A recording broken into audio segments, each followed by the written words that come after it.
बिस्मिल्लाहिर्रहमानिर्रहीम। अज़ीज़ दोस्तों, आज जिस मौजू पर इस महफ़िल में इज़हार ख़याल होना है वो understanding Islamic world view, foundation, perspectives and implications, इससे मुताल्लिक़ है। गुज़िश्ता चंद दहाइयों से ये जो इस्तिलाह है वर्ल्ड व्यू की, ये ख़ासी पॉपुलर हुई है और हर बहस में, चाहे उसका ताल्लुक़ किसी भी साइंस से हो या सोशल साइंस से, इवन लिटरेचर से भी हो, उसमें भी वर्ल्ड व्यू के हवाले से बात होती है।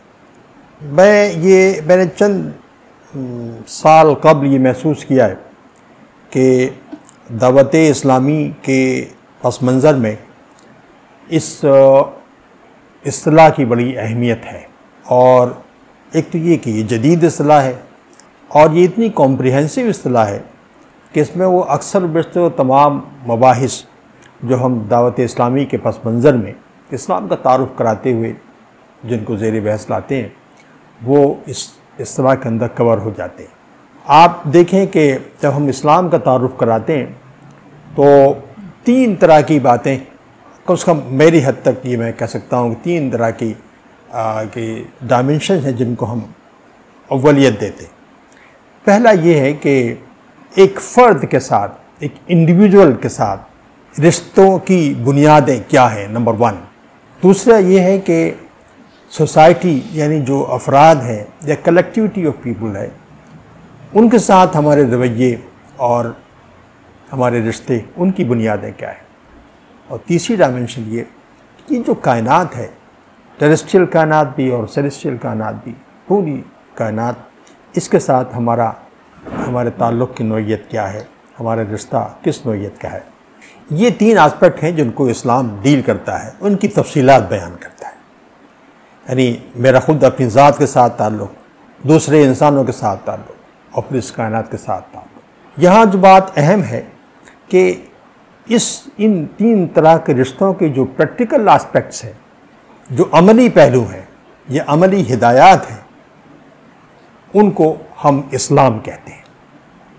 जबकि इसकी जो कॉन्सेप्चुअल जो पहलू है, इसका जो नज़रियाती जो इसके तालीमात हैं, उनको वर्ल्ड व्यू के नाम दिया जाता है, यानी इस्लामिक वर्ल्ड व्यू। तो गोया बहुत गहरा ताल्लुक़ है इस्लाम की प्रैक्टिकल हिदायत में और इस्लामिक वर्ल्ड व्यू में। इस इब्तदाई बात को आप जहन में रखें ताकि यह आइंदा हमारी गुफ्तगू में बात को समझने में आसानी हो।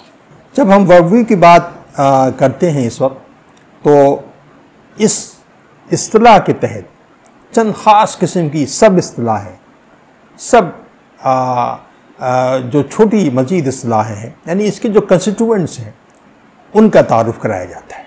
ये कंस्टिट्यूएंट क्या हैं? बुनियादी तौर पर ये कुछ सवालात हैं जो इंसान के जहन में बाज़ औक़ात शऊरी तौर पर, बाज़ औक़ात गैर शऊरी तौर पर पैदा होते हैं। मसलन ये सवाल कि एतबार के लायक इल्म कहाँ से हासिल होगा, किस पर एतबार करें, किसको सही जानें, किसको सच समझें, कौन मोतबर है। ये जो सवाल है, ये बुनियादी सवाल है और अपनी अपनी इंटेलेक्चुअल कैपेसिटी के एतबार से हर शख्स के जहन में ये सवाल आता है और आना चाहिए, चाहे वो कितना ही एक्स्ट्रा ऑर्डनरी हो या ऑर्डनरी हो, किसी भी फर्द में ये सवाल पैदा होता है। बाज़ औक़ात उनको आर्टिकुलेट कर पाता है, बाज़ औक़ात आर्टिकुलेट नहीं कर पाता, लेकिन अपने रवैयों से इस सवाल को ज़ाहिर करता है। यानी एतबार के लायक क्या चीज़ है, कौन से ज़राए हैं जिनसे गुज़र कर जब कोई चीज़ हमारे पास, जब कोई इत्तला हमारे पास पहुँचती है तो हम उसको मोतबर समझते हैं। इसको वर्ल्ड व्यू के तहत जो बहस है उसमें इसको एपिस्टेमोलॉजी कहा गया है, नंबर एक। दूसरी जो पहलू है वो ये है कि ये जो कायनात है जिसमें हम ज़िंदगी गुजारते हैं, ये नेचुरल जो मटेरियल वर्ल्ड है, उसकी नौइयत है क्या, उसकी नेचर क्या है। क्या ये महज इतनी है जैसी हमें नज़र आती है या इसके बियॉन्ड कुछ और चीज़ भी है। इस तरह के सवालात, उनके जवाबात को, इस पूरे मुबाहिसे को हम मेटाफिज़िक्स कहते हैं। ये मेटाफिज़िक्स कहलाता है। फिर एक सवाल ये भी होता है कि जो कायनात हमें नज़र आती है, चाँद, सूरज, सितारे, रात और दिन का आना जाना वगैरह वगैरह। ये है क्या, ये कैसे इन्होंने कैसे ये शेप इख्तियार की है कि सूरज निकलता है, चाँद निकलता है, रोशनी होती है, गर्मी आती है सूरज के ज़रिए से, तारे हैं वगैरह वगैरह। How this universe has taken shape, कैसे फंक्शन करती है, हाउ डज इट मूव वगैरह वगैरह। इस तरह के सवालात, इनका ताल्लुक कॉस्मोलॉजी से। तो मैंने अब तक बताया एपिस्टेमोलॉजी, मेटाफिजिक्स और तीसरा बताया कॉस्मोलॉजी। फिर एक और सवाल पैदा होता है कि ये जो कुछ कायनात है जिसमें हम ज़िंदगी गुजारते हैं, इसका क्या क्योंकि मकसद है, क्या कुछ इसका कुछ पर्पज़ है, किस पर्पज़ के लिए ये कायनात बनी है और इसमें इंसान का या मेरा वजूद, मैं मौजूद हूँ। इस तरह के सवालात को हम टीलियोलॉजी के अंदर के तहत डिस्कस करते हैं। इसके लिए अलग एक मौजू गया, एक मजमून जिसका नाम टीलियोलॉजी कहा गया, उसमें ये चीज़ें ये बहसें आती हैं।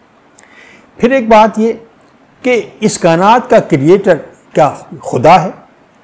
अगर खुदा है, उसने इस कायनात को क्रिएट किया है, तो ये एक वन टाइम उसका एक्शन था और वो उस कायनात को तख्लीक करके अलग बैठ गया है, या मुस्तकिल राब्ते में है इस कायनात के, मुस्तकिल तौर पर इसकी निगरानी कर रहा है? ये एक सवाल है और इससे फूटने वाले मुख्तलिफ सवालात हैं। ये जो सवालात हैं इनको हम थियोलॉजी के अंदर डिस्कस करते हैं। इसका नाम जदीद मॉडर्न लिटरेचर में थियोलॉजी कहा जाता है।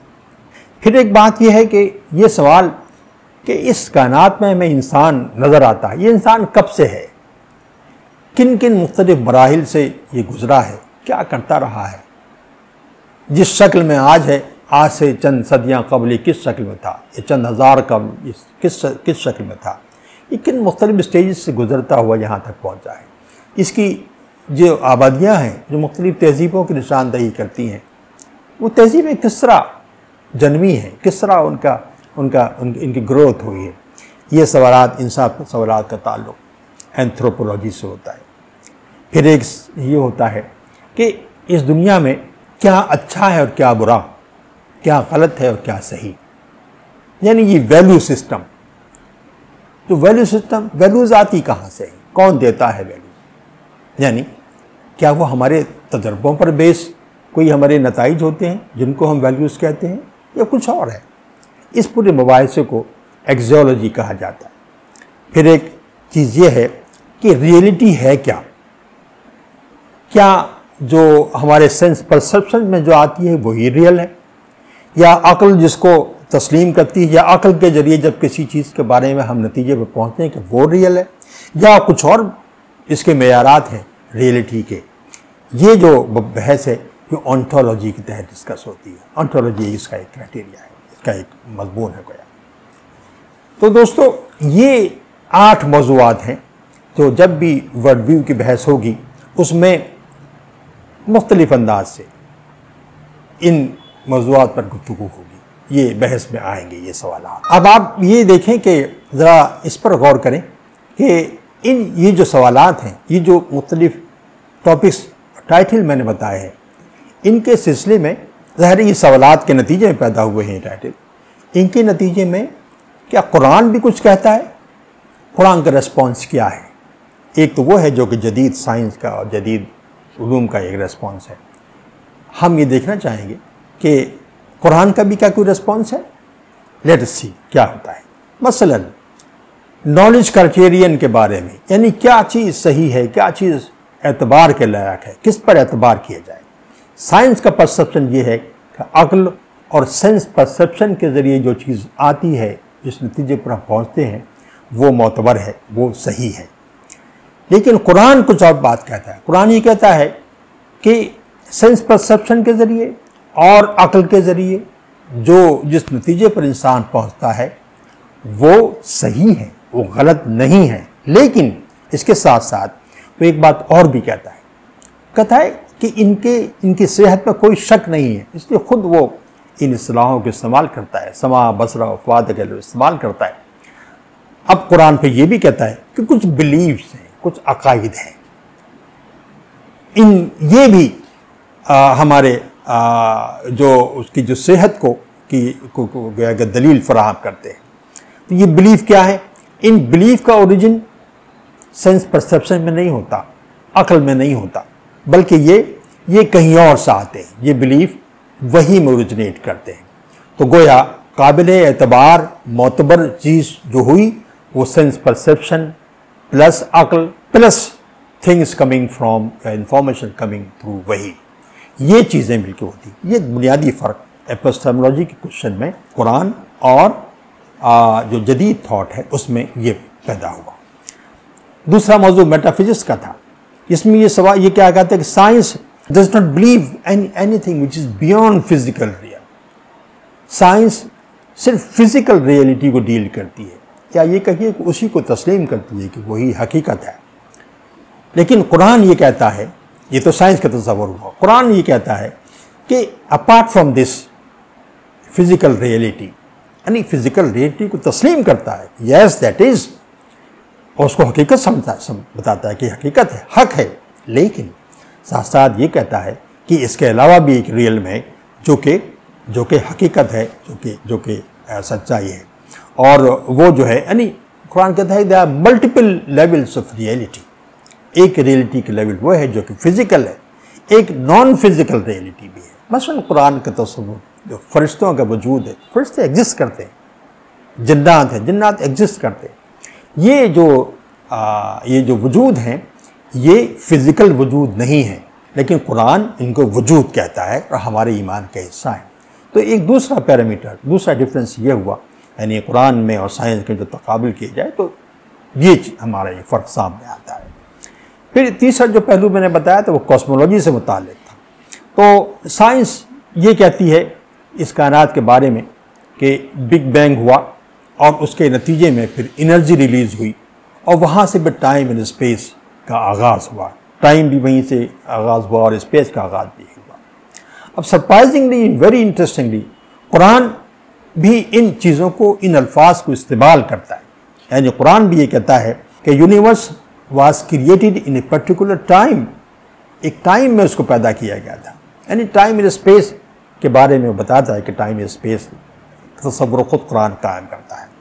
कुरान ये भी कहता है कि बिग बैंग हुआ, कुरान से अल्फाज इस्तेमाल करता है, और ये भी हुआ कि उनसे बड़ी एनर्जी रिलीज़ हुई।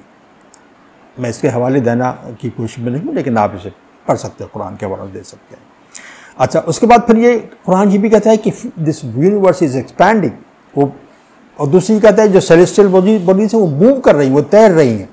ये तमाम बातें कुरान के अंदर मौजूद हैं और कुरान अपना एक तस्वुर देता है इस कायनात के मुताबिक।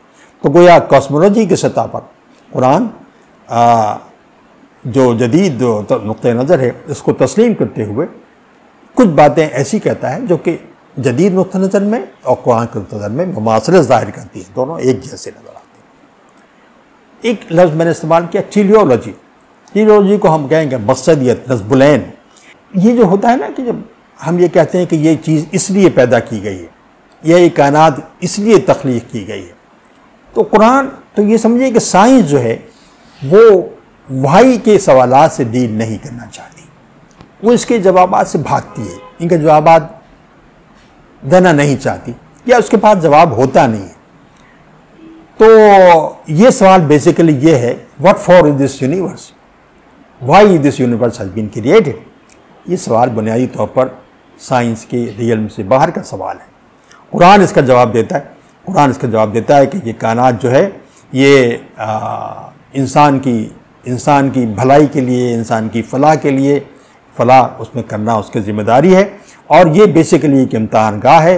इंसान की परफॉर्मेंस वगैरह वगैरह जो है वो इसमें करेगा तो उसके नतीजे में उसका अंजाम जो होना है वो होगा, चाहे वो नेगेटिव हो या पॉजिटिव हो। लेकिन ये कायनात इसी के लिए पैदा की गई है, इसी मकसद के लिए पैदा की गई है।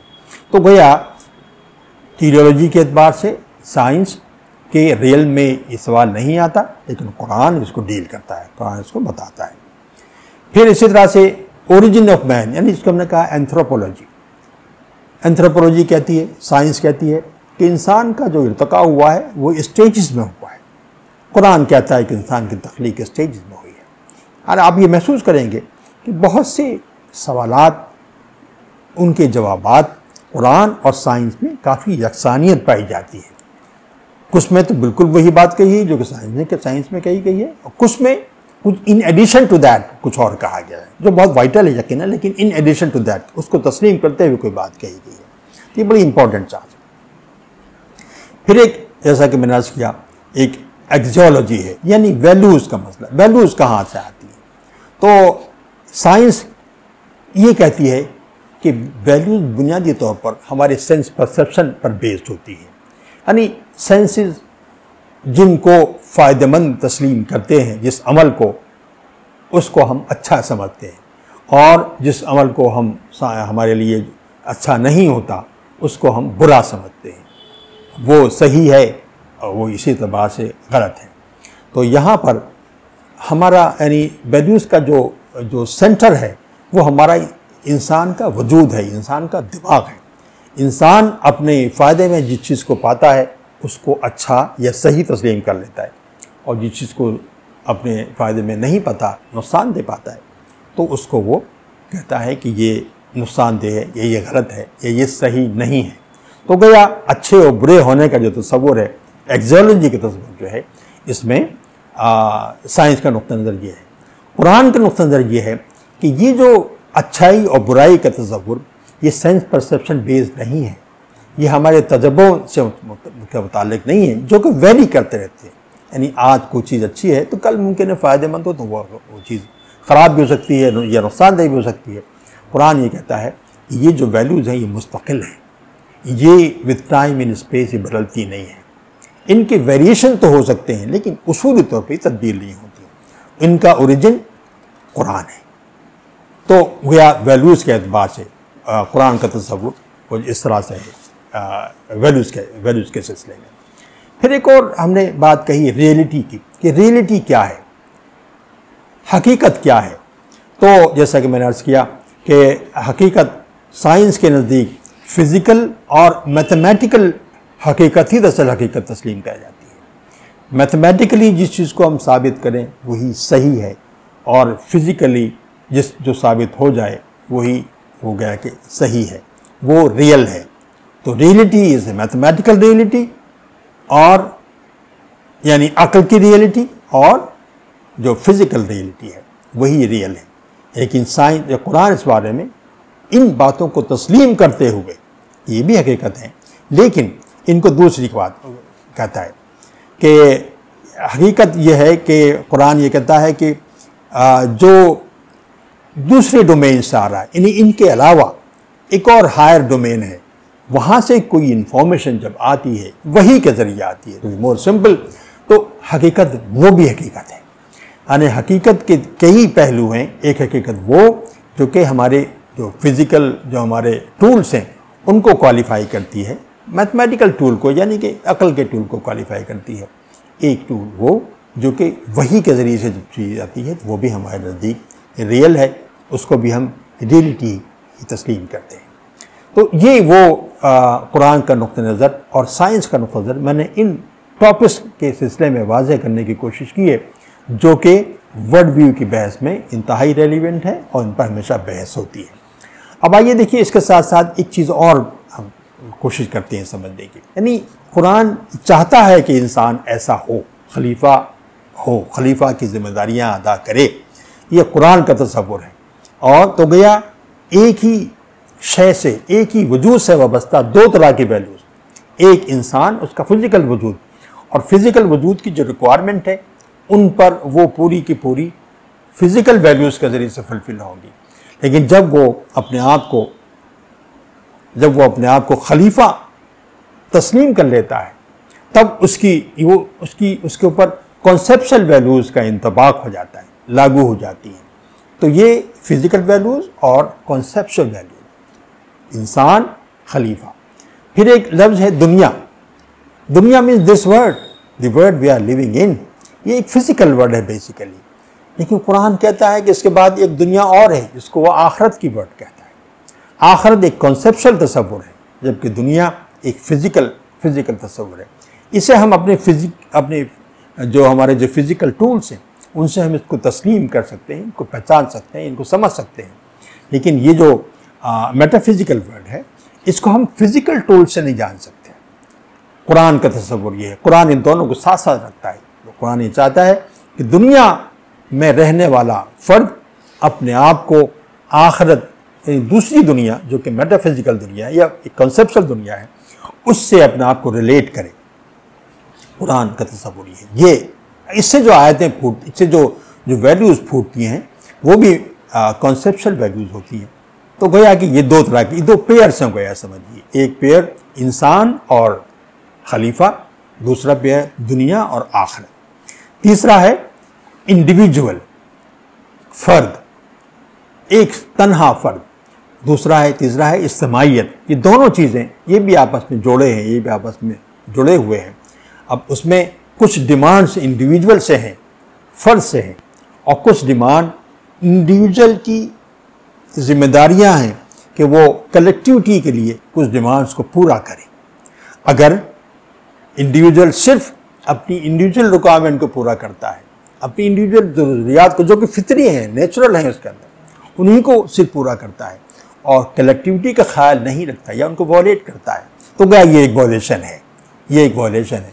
कुरान ये चाहता है कि एक फ़र्द इस तरह से उसकी ग्रूमिंग हो कि वो अपनी ज़रूरियात तो पूरी करे ही करे, लेकिन साथ में वो कलेक्टिविटी की ज़रूरियात भी पूरा करे। ये एक दूसरी वैल्यू है, ये कंसेप्चुअल वैल्यू है। तो गोया फिजिकल वैल्यूज़ और कंसेप्चुअल वैल्यूज साथ साथ चलती हैं। फिर इस तरह से आइए सेंस परसेप्शन है, और sense perception basically originates from our body. हमारी बॉडी में जो ऑर्गन्स हैं उनसे उसका ताल्लुक है, लेकिन उसके साथ साथ एक कदर खुदा ने वही की अता की है। यानी knowledge coming through sense perception is real, no doubt about it, लेकिन फिर एक इसके साथ साथ एक जो दी गई दूसरी दुनिया, दूसरा रियल, वही का रियल। अब वही का रियल का रोल यह है कि वो इस सेंस परसेप्शन के रियल को, इसकी कैपेसिटी बिल्डिंग करता है। यानी बहुत से इस कायनात के और फिक्र के बहुत से ऐसे कॉर्नर्स जहाँ पर हम ये जो फिज़िकल जो वजूद है, सेंस परसेप्शन की जो टूल्स हैं, वहाँ तक नहीं पहुँच सकते। जब वो वही से आशना हो जाते हैं, वही से मिलकर आगे बढ़ते हैं, तो उन तमाम कॉर्नर्स को भी वो खंगालने लगते हैं जो जहाँ तक अभी तक हमारी पहुँच नहीं थी। इस तरह से ये जो sense perception becomes more important and more lethal for research के लिए, तहकीकात के लिए, जानने के लिए, इल्म इजाफे के लिए ये ज़्यादा कारगर हो जाता है, ज़्यादा इम्पॉर्टेंट हो जाता है, ज़्यादा इसकी जो एफिकेसी जो है वही को तस्लीम करने के साथ साथ बहुत ज़्यादा बढ़ जाती है। फिर एक तस्वुर है फ्रीडम का, और उसके साथ तस्वुर है वाबस्ता उबूदियत का। फ्रीडम मीन्स आज़ादी, मुकम्मल तौर पर हम आज़ाद हैं, लेकिन कुरान ने एक तस्वुर और इसके साथ शामिल किया, वो था उबूदियत का। यानी फ्रीडम तो है, फ्रीडम यकीनन बहुत इंपॉर्टेंट है, कुरान इसको सपोर्ट करता है, अल्लाह के रसूल ने इसको सपोर्ट किया, लेकिन साथ साथ फिर इसके उबूदियत का तस्वुर कायम किया कि ये फ्रीडम है, लेकिन साथ में बंदा, इंसान अल्लाह का बंदा भी है। यानी ये फ्रीडम एक ऐसी लामुतनाही फ्रीडम है, यानी ये फ्रीडम उस उबूदियत के तस्वुर से मिलकर इनफैक्ट लामुतनाही हो जाती है। उसका जो दायरे कार है बहुत वसी हो जाता है। अगर ये तन्हा रहे, इसके साथ कोई और पाबंदी न हो, अगर सिर्फ इंसान ये सोचे कि मैं सिर्फ फ्री हूँ, तो फ्रीडम जो है वो बड़े मसाइल क्रिएट करती है, उसके बहकने के बड़े इम्कानात होते हैं। लेकिन जब उबूदियत के तस्वुर के साथ वो वाबस्ता होती है, तो ये उबूदियत और ये जो फ्रीडम है एक नेमत बन जाती है, और दुनिया के जो तारीक गोशे थे इल्म के वो भी उस पर खुलने लगते हैं। फिर एक लफ्ज़ है नफ्स, और उसके साथ है तज़किया। नफ्स इंसान का वजूद है, इंसान का वजूद विद ऑल इस फिज़िकल रिक्वायरमेंट्स, उसकी जो फिज़िकल ख्वाहिशें हैं उन तमाम के साथ जो वजूद है उसका कुरान ने कभी इनकार नहीं किया। कुरान को सपोर्ट करता है कि ये तमाम चीज़ें हैं, वजूद हैं, हकीकी हैं, लेकिन इसके साथ साथ एक इस्तिलाह इस्तेमाल की तज़किये की, यानी नफ्स का तज़किया होता रहना चाहिए। तज़किया मीन्स क्लींजिंग होती रहनी चाहिए। तो ये जब नफ्स की क्लींजिंग होती रहेगी, तो ये कुरान का जो जो ख्वाहिश है, कुरान का जो मकसद है, जो उसका नज़्मुल-ऐन है, वो इंसान की शक्ल में हासिल हो सकेगा। ये पहलू भी हमारे यहाँ एक ऐसी है जो कि इस्लामिक वर्ल्ड व्यू में यानी और दूसरे वर्ल्ड व्यू में नहीं पाए जाते, सिर्फ हमारे यहाँ इस्लामिक वर्ल्ड व्यू में ही पाए जाते। पर अब आप ये देखते हैं कि जो साइंस बेस्ड या ये कि जो जदीद वर्ल्ड व्यू है उस पर बेस्ड होने के बाद जो जदीद एक मॉडल डेवलप हुआ है तरक्की का, उसके असरात क्या पड़े हैं। एक बहुत मुख्तसरन इस मौजू पर गुफ्तगू करेंगे, तो लेकिन उसके असरात क्या हैं, वो किस तरह डेवलप हुआ है और उसके असरात क्या क्या पड़े हैं। मिसाल के तौर पर मैं सिर्फ चंद मिसालें दूंगा। एक लफ्ज़ रिसेंटली, मैं रिसेंट मिसाल दूंगा, माना कि इस पर तो बहुत लिटरेचर मौजूद है, आप उसे पढ़ सकते हैं आसानी। एक लफ्ज़ इस्तेमाल अभी इंट्रोड्यूस हुआ चंद 8-10 साल हुए हैं, ग्लोबल वार्मिंग का। इसमें जो ग्लोबल वार्मिंग है उससे पैदा होने वाले मुख्तलिफ असरात जो दुनिया पर पड़े हैं, इंसानी मुख्तलिफ लाइफ की मुख्तलिफ शक्लों पर पड़े हैं, उन तमाम को कॉम्प्रिहेंसिवली बयान करने के लिए ये लफ्ज़ इस्तेमाल किया गया, ग्लोबल वार्मिंग। तो देखिए, इस जदीद वर्ल्ड व्यू को, मॉडर्न वर्ल्ड व्यू के नतीजे में, मॉडर्न वर्ल्ड व्यू पर बेस्ड तरक्की के मॉडल को डेवलप करने के नतीजे में ग्लोबल वार्मिंग हुई है। ग्लोबल वार्मिंग का मतलब सिर्फ एक तो मौसमियाती तब्दीलियाँ तो हैं ही, लेकिन दूसरी तब्दीलियाँ भी इसके नतीजे में आई हैं। जो मौसम बदले हैं और समंदरों के पानी का जो कंस्टिट्यूएंट्स है वो तब्दील हुआ है। ज़मीन के कंस्टिट्यूएंट्स में बड़ी बुनियादी तब्दीलियाँ आई हैं। फ़िज़ा का जो कंस्टिट्यूएंट्स है आपके एनवायरनमेंट का, उसमें बड़ी बुनियादी तब्दीलियाँ आ गई हैं। ये तमाम साइंसदानों का मानना है कि जब से ये फिनोमेना बहुत ज़्यादा हाईलाइट हुआ है और बहुत ज़्यादा बिला रोक टोक ये जारी है, गोया कि इस तरह का ग्लोबल वार्मिंग, उसके नतीजे में एनवायरनमेंट यानी फ़िज़ा में, ज़मीन में और समंदर में के बेसिक जो उनका जो कंस्टिट्यूएंट्स हैं उनमें बड़ी बुनियादी तब्दीलियाँ आ गई हैं। जब उनमें बुनियादी तब्दीलियाँ आएंगी तो उसके असरात हम महसूस कर सकते हैं किस किस जगह पर कहाँ तक उसके असरात पड़ेंगे।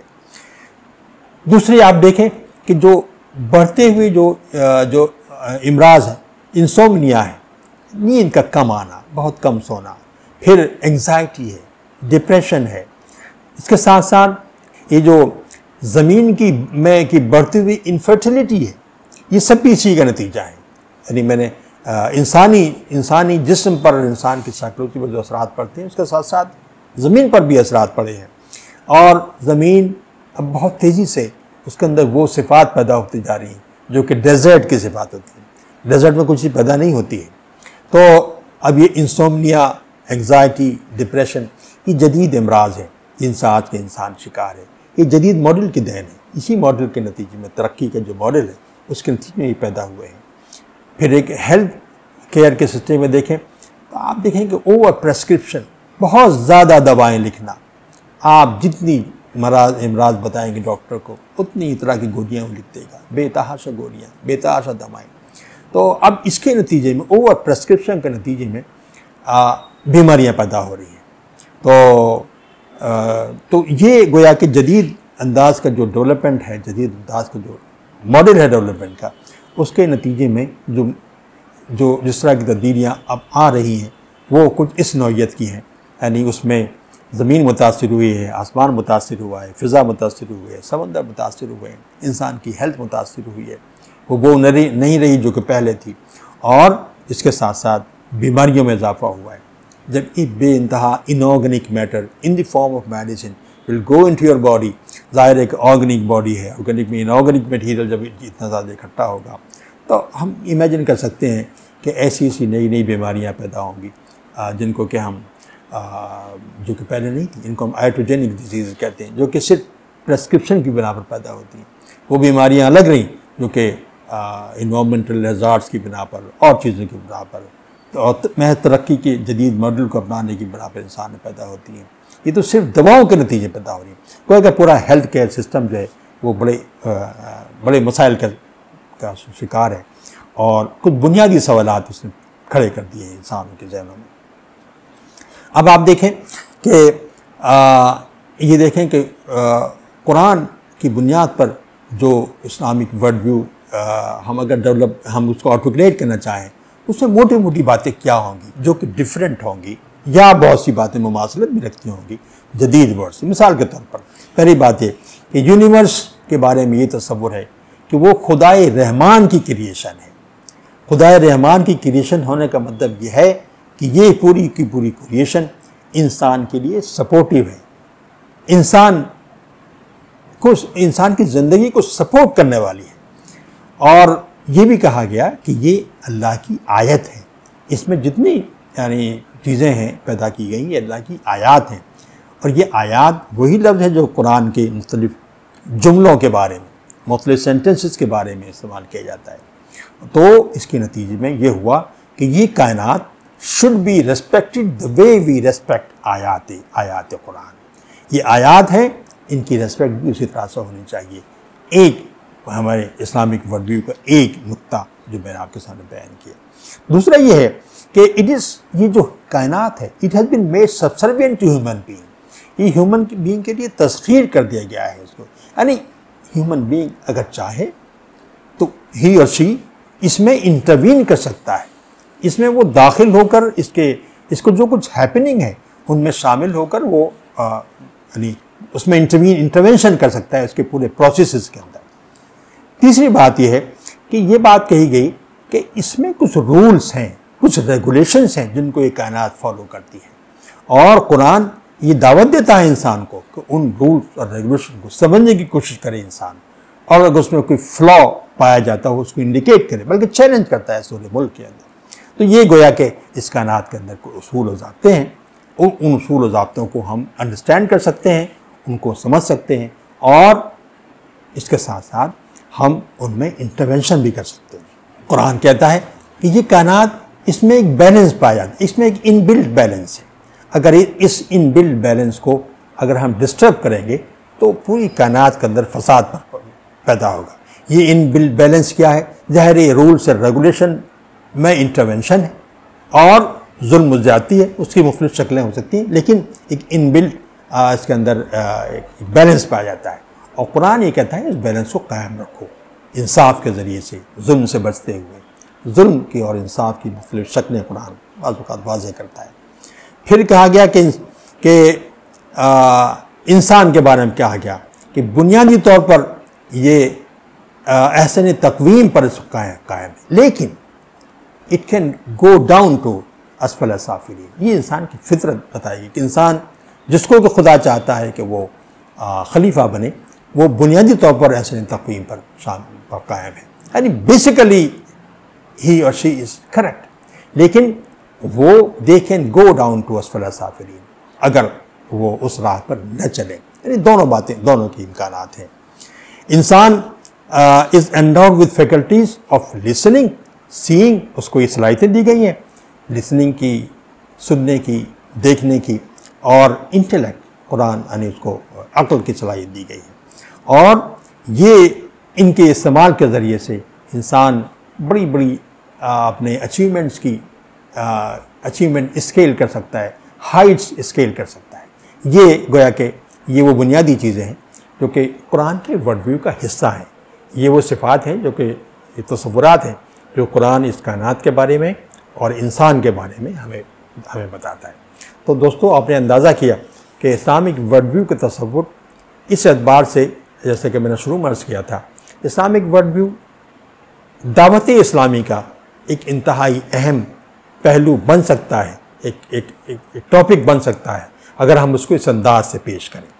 तो एक तो हम दावत इस्लामी एक कॉन्टेक्स्ट में हम मुख्तलिफ़ पहलुओं से, मुख्तलिफ़ अंदाज से हम इस्लाम का तारुफ कराते रहे हैं, ट्रेडिशनली कराते रहे हैं, लेकिन शायद ये जो इस्तिलाह अब इस्तेमाल हो रही है इस्लामिक वर्ल्ड व्यू की, इस कॉन्टेक्स्ट में भी इस्लाम का तारुफ अगर हम कराएँ तो ये ज़्यादा, it will be more akin to the people जिनसे आप मुखातिब होंगे, वो ज़्यादा इन चीज़ों से वाकिफ़ हैं। इसमें आपने भी देखा कि इस्लामिक वर्ल्ड व्यू के बहस में हर बहस आई है।